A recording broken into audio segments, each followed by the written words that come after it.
Imom al-Buxoriyning qabriga tizzalab, emaklab yetib boraman. Ha do'stlar, bu voqea o'tgan asrning 50-yillarida sodir bo'lgan. Ya'ni 1950-yillardan boshlab arab davlatlarining neftiga bo'lgan muhabbat SSSR davlatini ham chetlab o'tmadi. Ya'ni arab davlatlaridagi neftga Isr ham qiziqib qoldi. Shu fursatdan foydalanib Isrda xayoliga keldiki, arab davlatlari bilan yaxshi bir chiroyli munosabat o'rnatish. Bu davlatlardan birinchisi Livan edi. Qarabsizki do'stlar, SSR va Livan davlatlari o'rtasida yaxshigina aloqa paydo bo'ladi. Ya'ni 1956-yilda Livan davlatining siyosat va jamoat arboblaridan biri Shayx Nadim al-Jisr SSRga tashrif buyuradi.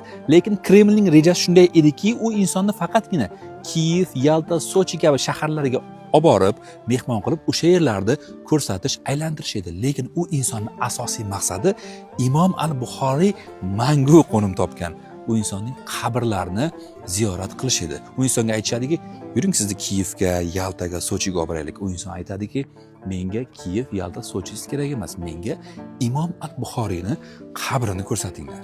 Shayx Nadim al-Jisrning bu gaplaridan keyin Isr davlatini bosh qotib qoladi. Agar deydi, bu insonni biz iltimosini qanoatlantirmasdan Livanga qaytarib yuboradigan bo'lsak, diplomatik aloqalar ana bu neft o'lgur rasvo bo'lishi mumkin. Shunday ekan O'zbekistonga tinchgina olib boramizda Imom al-Buxoriyning qabrini ko'rsatamiz.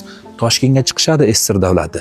Toshkentdagilar aytishadiki, Imom Buxoriy deb atalyapti. Ya'ni bu insonning qabri Buxoroda bo'lsa kerak. Buxorodagilar aytadi, bizda unaqa qabr yo'q. Davaydi Samarqanddan so'rab ko'raylik. Samarqanddagilar, ha, bizda bor, lekin xaroba, dahshat. Tushunyapsizlar-a?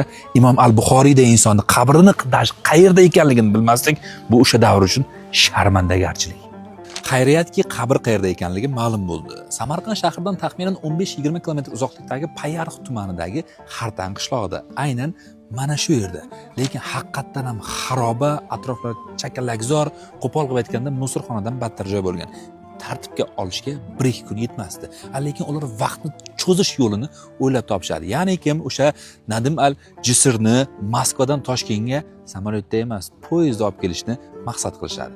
4 kecha, 4 kunduz poyezdda yurib, Toshkentdan Samarqandga keyin yana 1 kun samolyotda uchib kelgan Shayx Nadim al-Jisr janobi oliylari judayam tarixiy obidalarga, ziyoratgohlarga qiziqadigan inson bo'lgan.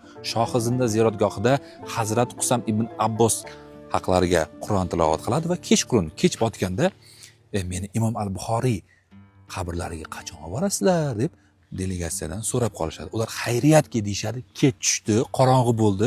Bu insonni ko'zini shamg'alatib o'sha yerga olib boramiz. Lekin u yoq hali tartibga kelmaganida bundan Samarqand, Toshkent, Isrdan, ya'ni Moskvadan juda ham qo'rqib turishgandi.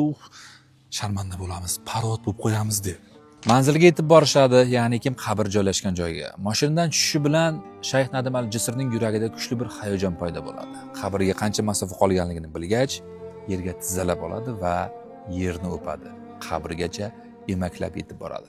Qabr oldiga yetib borganlarida yana yerni o'padi va ertalabgacha qabr oldida ertalabgacha Qur'on tilovat qilib chiqadi.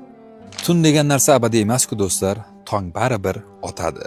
Shayx Nadim al-Jisr shuni anglab yetadiki, bu insonni atayin ko'zlarini shamg'alatish uchun, qabr atrofi xaroba ekanligini bildirmaslik uchun qorong'i paytda olib kelganligini qarasa, qabr atrofi hali ham xaroba, juda ham qarab bo'lmas ahvolda. Shayx Nadim al-Jisr bu holatdan judayam ta'sirlanib ko'zlariga yosh olib Toshkentga qaytadi. Toshkentga qaytish davomida hech kimga gapirmaydi, bir so'z demaydi. Bu holatni chuqur o'rgangan shoir Xurshid Davron shuni yozadiki, Shayx Nadim al-Jisr Toshkentga yetib borganda Toshkentdagilardan shunday iltimos qiladi. Qabrni men shunaqangi bir radiusda kovlab olayda, Livanga olib ketay. O'sha kovlab olingan radiusdagi tuproqning og'irligi qancha bo'lsa, o'sha og'irlikka teng miqdorda men sizlarga oltin olib kelishga va'da beraman. Do'stlar, ko'rib turibsizlar. Alhamdulillah, mashalloh, hozirgi Imom al-Buxoriyni qabrlari, majmuasi qanaqa ekanligini. Shunaqangi darajaga kelishiga sababchi bo'lgan insonlarga minnatdorchilik bildirgan holatda Imom al-Buxoriyni kimligini bu insonni ta'riflashga so'z ojiz.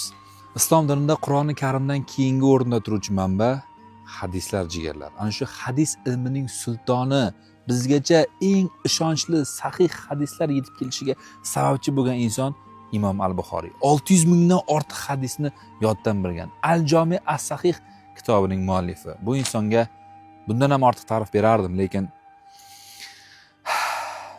qalblarim yayrayapti to'g'risi. Do'stlar, qalbimda quvonch. Bu majmuani ko'rib, mashalloh.